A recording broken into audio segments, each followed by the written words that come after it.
Le dernier rendez-vous d'information de cette journée. Madame, Monsieur, bonsoir. Tout de suite les titres au sommaire de cette édition.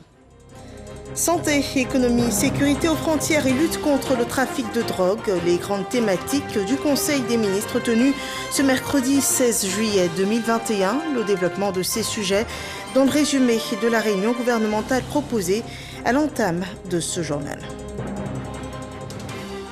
Les concours administratifs sont lancés pour l'année 2021. 372 concours prévus pour le recrutement de 11 874 agents, dont 2 905 au compte du secteur de la santé. Les inscriptions se dérouleront du 21 juin au 30 juillet prochain. Des précisions dans cette édition. Et les contrôleurs du ministère du Commerce et de l'Industrie traquent les commerçants coupables d'augmentation exagérée des prix sur les produits de consommation. Une action de répression qui succède à une phase de sensibilisation sur le respect des prix plafonnés. On développe cela dans cette édition. Bienvenue dans ce 23h. Le chef de l'État, Alassane Ouattara, présidait ce mercredi un conseil des ministres, la gestion des frontières, la lutte contre le trafic de drogue et le programme de vaccination anti-Covid-19 et également la situation économique du pays. Voilà autant de sujets abordés au cours de cette réunion dont nous rend compte Jérôme Kofi Abola. Palais présidentiel de la République de Côte d'Ivoire. Comme activité principale ce mercredi, la réunion du Conseil des ministres. Une fois encore, les membres du gouvernement autour du président de la République, Alassane Ouattara, n'ont pas failli quant à leur assiduité à ce rendez-vous destiné à plancher sur des sujets brûlants de l'actualité. Première préoccupation pour ce qu'il y a à noter essentiellement à l'issue de cette rencontre, c'est la lutte contre le trafic illicite des marchandises. Le Conseil a adopté un décret portant création, attribution, composition, organisation et fonctionnement de la cellule aéroportuaire anti-trafic, en abrégé CAT, à l'aéroport international Félix Houphouët-Boigny d'Abidjan-Port-Boué. Pris dans le cadre de la lutte contre le trafic illicite de la drogue et la criminalité transnationale, ce décret vise à renforcer les capacités de l'aéroport international Félix Houphouët-Boigny en matière de détection et de saisie de marchandises illicites. La CAT intègre de ce point de vue un projet dénommé AirCop, qui est un projet qui bénéficie de l'appui de l'ONUDC, l'Office des Nations Unies contre la drogue et le crime, de l'Organisation mondiale des douanes et de l'Organisation internationale de police criminelle. Le Conseil a aussi procédé à l'élaboration d'un plan stratégique en vue de la gestion des frontières conformément à une décision de l'Union africaine sur cette problématique. Le Conseil a adopté une communication relative à l'élaboration d'une politique et d'une stratégie nationale de gestion des frontières de la Côte d'Ivoire et de son plan d'action, en vue d'apporter des réponses politiques pacifiques et durables aux problématiques liées à la gestion des frontières. Ce document est assorti d'un plan d'action opérationnel qui permettra d'améliorer la gouvernance administrative et sécuritaire des espaces frontaliers, en assurant bien sûr une meilleure coordination des actions de l'État à nos différentes frontières. C'est un projet qui est une directive de l'Union africaine et qui va bénéficier donc de soutien de l'Union africaine à travers donc la GIZ, de la Commission de l'UEMOA et bien entendu de l'État de Côte d'Ivoire. Par ailleurs, les jeux de hasard pour le Conseil n'ont rien d'un tournant hasardeux, ce qui bien entendu justifie l'avènement de l'autorité de régulation de ces jeux, comme le veut le gouvernement à l'occasion de cette réunion. Le Conseil a adopté un décret portant organisation et fonctionnement de l'autorité de régulation des jeux de hasard, ARJH, en Côte d'Ivoire. Et en application donc de la loi 2020-480 du 27 mai 2020 portant régime juridique des jeux de hasard en Côte d'Ivoire, ce décret définit les organes et précise les modalités de fonctionnement de l'autorité de régulation des jeux de hasard et chargée d'assurer la régulation, le contrôle du secteur des jeux de hasard. En outre, Pour ce qui concerne la lutte contre la Covid-19, le gouvernement n'est pas du tout prêt à lâcher prise. Selon le Conseil, plus de 7 millions de doses de vaccins contre cette pandémie sont attendues. Afin de maintenir la dynamique actuelle et l'engouement des populations et de garantir donc la série vaccinale complète pour être immunisée, un plan d'acquisition donc a été mis en place et devrait permettre d'acquérir 7 400 000 nouvelles doses. Ce plan est en mise en œuvre et nous devons recevoir sur une première période qui part donc du 18 juin à fin août 3 400 000 doses qui seront attendues de façon progressive et à moyen terme, sur la période de septembre à fin décembre, nous aurons donc 4 millions de doses qui seront également réceptionnées, ce qui fait bien sûr les 7 400 000 doses que nous attendons donc globalement. Aussi, à l'occasion du point presse, les journalistes se sont-ils préoccupés des conditions de retour de l'ancien président Laurent Gbagbo. Un ensemble de questions ont été évoquées avec les émissaires de M. Laurent Gbagbo et ils ont été informés de toutes les dispositions sécuritaires qui ont été annoncées, toutes les dispositions pratiques pour l'accueil. Vous avez constaté que ce sont eux-mêmes qui vous ont annoncé que le chef de l'État donc, ouvrait le pavillon présidentiel donc, à M. Laurent Gbagbo. Donc à partir du moment où tout se passe très bien dans ce cadre de concertation, nous avons fait notre travail dans le cadre de concertation qui a été mis en place et toutes les réponses ont été apportées dans ce cadre-là. Une autre information du Conseil, et qui n'est pas des moindres, c'est le déplacement du président de la République, Alassane Ouattara, le 19 juin prochain à Accra, au Ghana, en vue de sa participation à un sommet de la CEDEAO. Le prochain Conseil des ministres est prévu le 7 juillet 2021. Nous partons pour Yamoussoukro où les sénateurs ont été entretenus sur l'Anthropocène et la problématique du développement en Afrique. Un sujet exposé par les membres de la SCAD, l'Académie des sciences, des arts, des cultures d'Afrique et des diasporas. Une séance d'information qui a permis d'évoquer les défis auxquels est confrontée l'Afrique. Le commentaire de Kader Sogotoko. L'Anthropocène ou l'ère de l'humain et la reproblématisation du développement en Afrique. L'Académie des sciences, des arts, des cultures d'Afrique et des diasporas africaines, ASCAD, est invitée en séance d'information au Sénat. Le professeur Antoine Owo Aseipo, président de l'ASCAD, intervenant du jour, a décortiqué le thème en 4 grandes sections. La crise écologique et les désordres subséquents. Repenser le développement de l'Afrique. Que peut faire le bien commun en tant que paradigme. Le retour au modèle humaniste du social.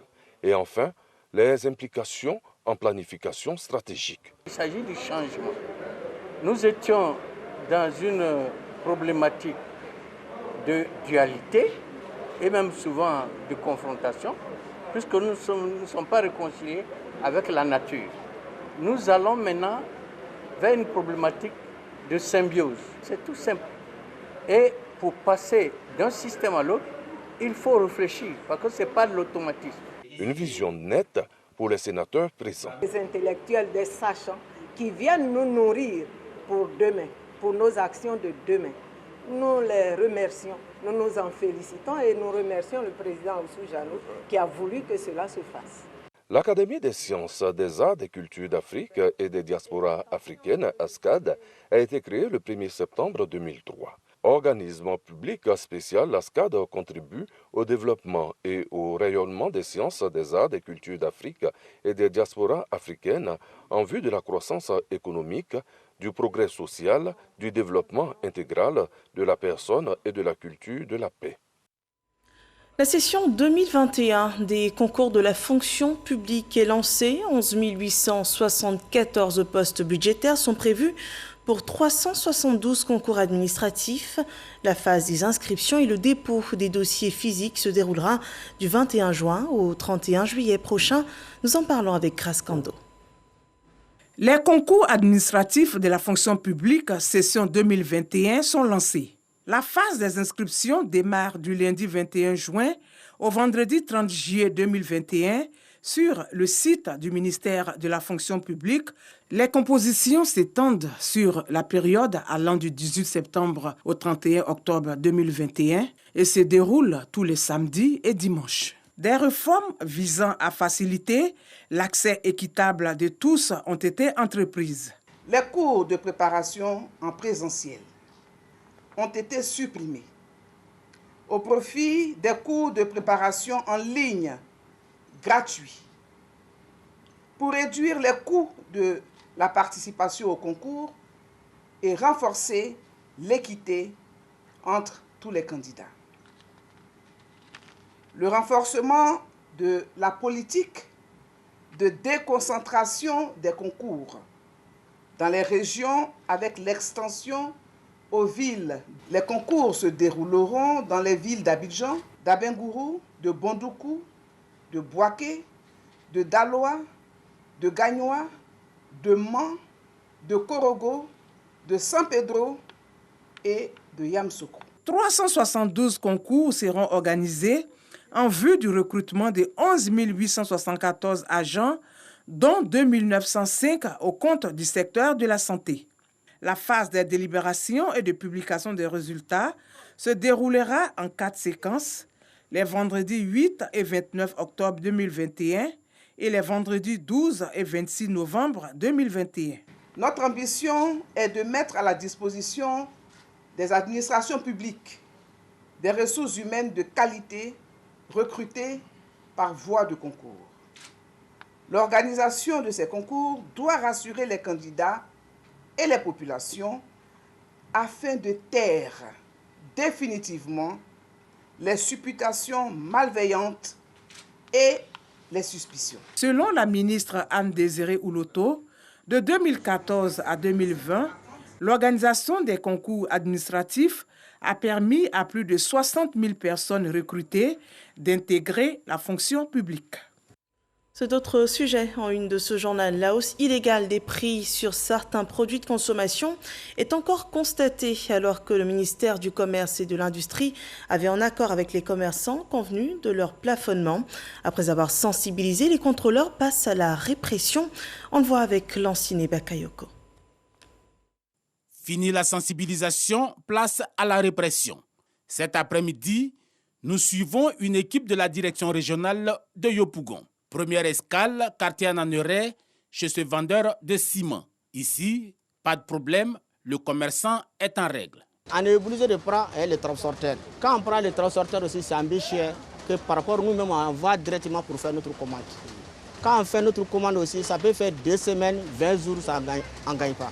Bon, si c'est comme ça, vraiment, ça sera un peu difficile. Des perturbations des circuits commerciaux qui seront réglées dans quelques semaines avec le rétablissement annoncé de la fourniture d'électricité. Deuxième escale, nouveau quartier, chez Ladisila, également opérateur ciment. Quelques minutes de contrôle, il est verbalisé. La raison, il n'a pas affiché les prix. Sur place, un procès verbal est dressé. Amende à payer, 250 000 francs CFA. Cette boulangerie située au quartier Maroc est accusée de la même pratique frauduleuse. Pour cette infraction, elle subira le même sort. Malgré que certains commerçants aient été verbalisés, cela ne nous empêche pas de revenir sur nos traces. Parce que bien souvent, il y en a des malins dès qu'on pense et puis ils procèdent à des pratiques anticoncurrentielles de manière générale.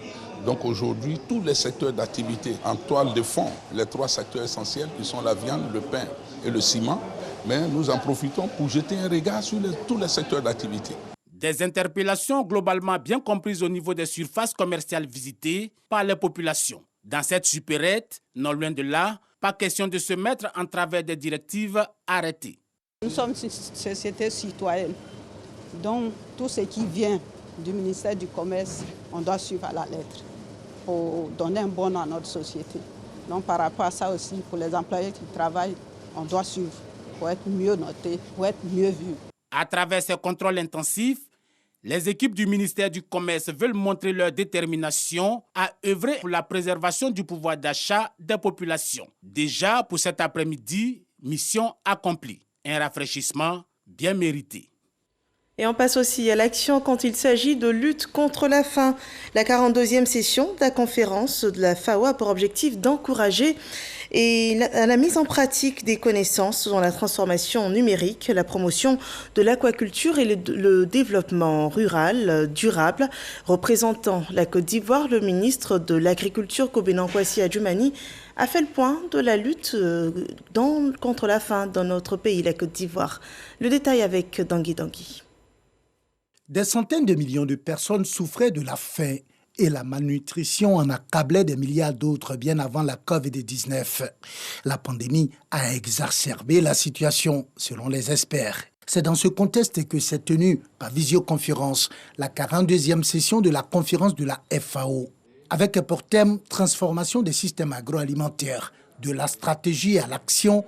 L'Organisation des Nations Unies pour l'alimentation et l'agriculture veut attaquer la problématique de la faim dans le monde par la racine. Intervenant par visioconférence au nom de l'État ivoirien, le ministre de l'Agriculture a présenté la stratégie du gouvernement ivoirien pour mettre les populations à l'abri de la faim et de la malnutrition. La Côte d'Ivoire a élaboré et mis en œuvre avec succès le programme national d'investissement agricole, dont la deuxième phase met un accent particulier sur la transformation locale de nos produits agricoles, la facilitation de l'accès au marché des produits alimentaires, le renforcement de la biofortification des aliments et surtout l'intensification de l'éducation nutritionnelle en milieu rural. Pour les experts de la FAO, la lutte contre la faim dans le monde doit passer par la mise en pratique des connaissances dans plusieurs domaines, notamment la transformation numérique, la promotion de l'aquaculture et le développement rural durable, pour donner naissance à une transformation des systèmes agroalimentaires.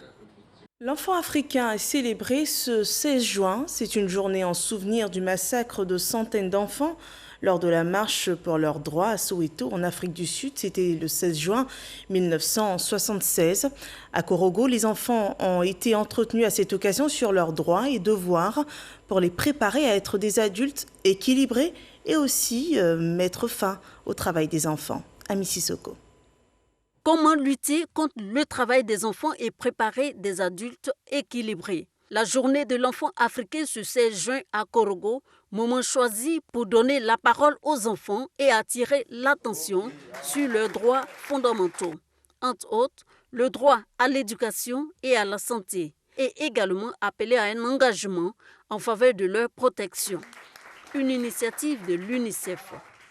Nous avons abordé plusieurs niveaux de violation au niveau des droits des enfants, de la santé des enfants qui ne sont pas ceux qui sont livrés à des travaux pénibles dans les mines et puis sur des marchés, les enfants porteurs. Et ces enfants-là ont souvent des problèmes de santé. Les enfants ont beaucoup de droits et les adultes doivent éviter de les violer. Ils ont le droit à la protection. D'abord, nous-mêmes, nous devons respecter les lois, savoir aussi avec qui nous marchons. Nous devons écouter nos parents, mais tout en sachant que nous avons des droits, nous avons aussi des devoirs. C'est-à-dire à la maison, si on nous demande de faire quelque chose, par exemple, monsieur, à la maison, nous devons les faire. C'est la moindre des choses que nous pouvons faire pour nos parents. Ne pas respecter les droits des enfants engendre des conséquences néfastes selon les spécialistes. Les enfants, là, il y a certains qui arrivent à se rebeller contre la société. Voilà. Quand ils prennent conscience que, voilà, il aurait dû être comme cet autre enfant, voilà, et que par la faute de ses parents ou bien de la communauté, il est ce qu'il est aujourd'hui, il devient, voilà, violent dans la société. La 31e édition de la Journée de l'enfant africain, occasion pour accélérer les actions de lutte avec les partenaires, la société civile, les leaders religieux et communautaires, les parents, afin que chaque enfant puisse vivre dans un environnement protecteur.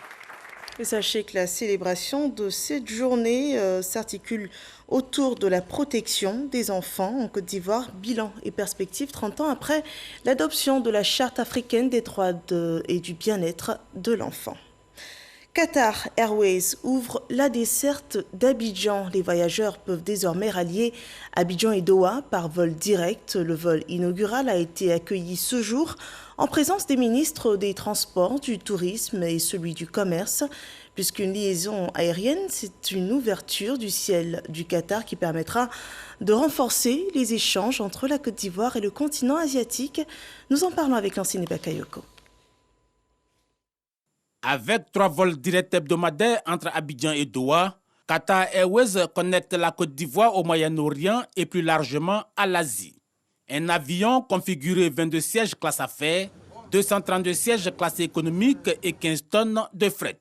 Une ouverture pour le rayonnement diplomatique de la Côte d'Ivoire. C'est pour nous une excellente chose pour notre image en tant que pays, l'image de l'aéroport d'Abidjan, du transport à Abidjan et de cette confiance dans l'économie et dans les autorités ivoiriennes. Également grand bénéficiaire de cette ligne aérienne Abidjan-Doha, les opérateurs économiques qui espèrent développer de nouvelles opportunités, notamment dans le domaine du tourisme.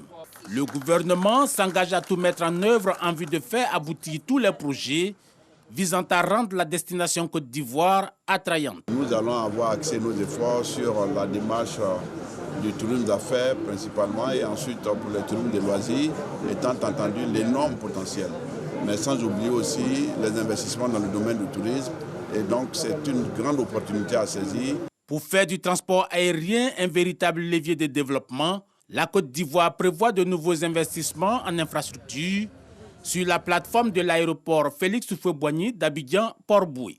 Nous allons commencer bientôt les travaux d'extension de l'aéroport d'Abidjan, de sorte que Abidjan constitue un hub où il y a de la place encore pour tout le monde. Et nous ferons les efforts pour accueillir le maximum de compagnies africaines pour que Abidjan soit une véritable plateforme de transport aérien. Depuis la certification obtenue en 2016, la capitale économique ivoirienne accueille en moyenne 2 millions de voyageurs par an. La pandémie mondiale de 2020 n'a que peu bousculé cette dynamique. Voilà un événement qui vient renforcer le trafic aérien dans ce contexte difficile de la Covid-19. Voyons à présent le point des cas enregistrés ce jour en Côte d'Ivoire.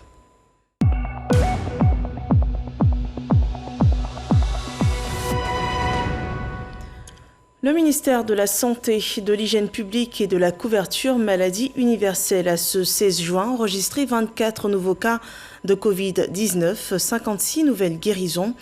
La Côte d'Ivoire compte ainsi 47 933 cas confirmés, dont 47 322 personnes guéries, 306 personnes décédées. Il reste encore 305 cas actifs avec 712 777 doses de vaccins anti-Covid administrées. Et sachez que 100 620 doses de vaccins ont été réceptionnées ce jour par les autorités sanitaires ivoiriennes.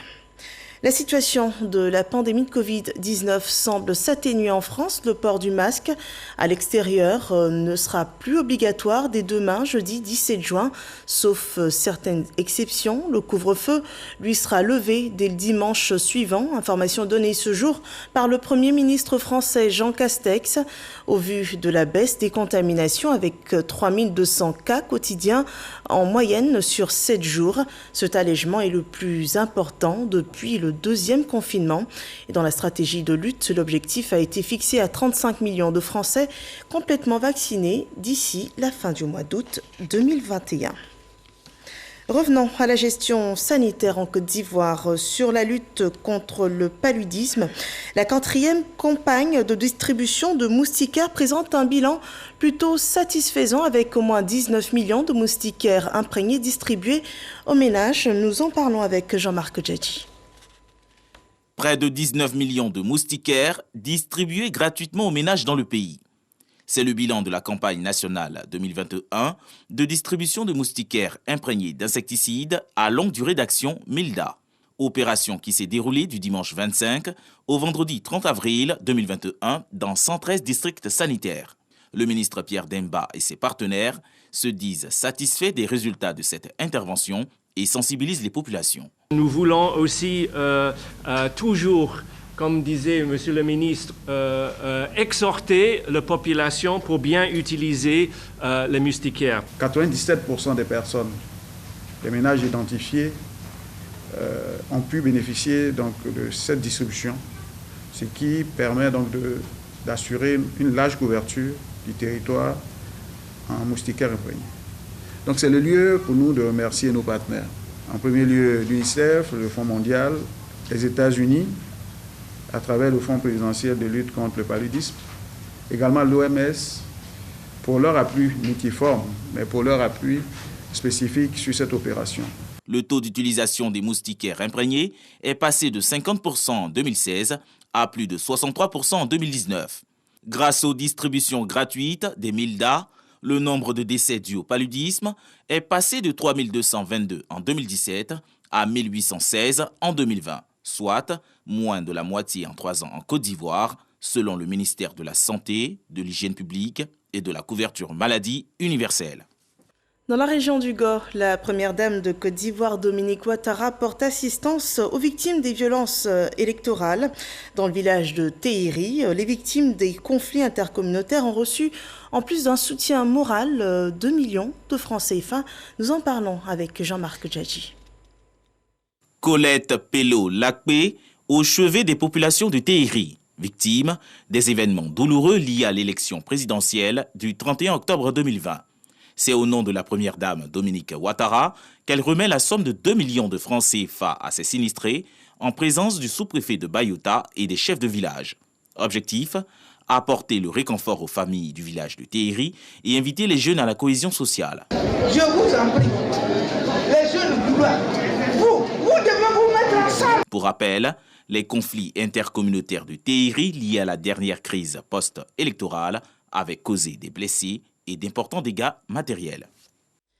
Et pour un climat social apaisé en Côte d'Ivoire, l'ONG Lune d'Afrique se porte volontaire à l'invitation d'une association de ressortissants du Grand Ouest vivant à Yakassé à Tobrou dans le sud du pays. Cette ONG a annoncé sa future caravane dénommée Mieux vivre ensemble qui débutera dans l'ouest du pays du 29 juillet au 1er août prochain, et cela pour exhorter les populations ivoiriennes à la réconciliation et au pardon pour un développement harmonieux. Cette rencontre à Yakassé à Tobrou a été ponctuée de conférences et d'appels aux femmes à s'impliquer dans la quête de la paix, mais aussi à la célébration des pionnières de l'association et des figures de proue de l'autonomisation féminine en Côte d'Ivoire. Parlons de sport à présent. Après la médaille d'or glanée à Dakar lors des championnats d'Afrique, Cissé Cheikh Salah Junior s'est à nouveau offert l'or ce mardi. C'était hier à Sofia, à la faveur de l'édition 2021 du grand tournoi de la capitale bulgare. Le champion olympique ivoirien a réussi un parcours sans faute lors de cette nouvelle compétition.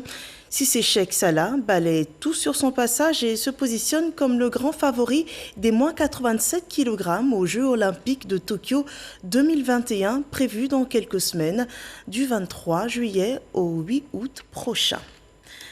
Passons à l'actualité internationale. Elle était principalement fixée sur la rencontre entre les présidents américains et russes. Joe Biden et Vladimir Poutine se sont rencontrés à Genève ce mercredi pour la première fois après des pourparlers à huis clos. Les deux chefs d'État se sont exprimés séparément. Vladimir Poutine a indiqué qu'il avait convenu avec Joe Biden du retour de leurs ambassadeurs respectifs, rappelés plus tôt cette année pour consultation. Il a aussi jugé qu'un compromis sur un échange de prisonniers était possible. Le président américain lui a insisté sur les cyberattaques, un point fort du contentieux avec la Russie, et a indiqué avoir transmis à son homologue la liste de 16 infrastructures inattaquables. Voilà qui met un terme à cette édition d'information. Merci de nous avoir suivis. Excellente fin de soirée chez vous.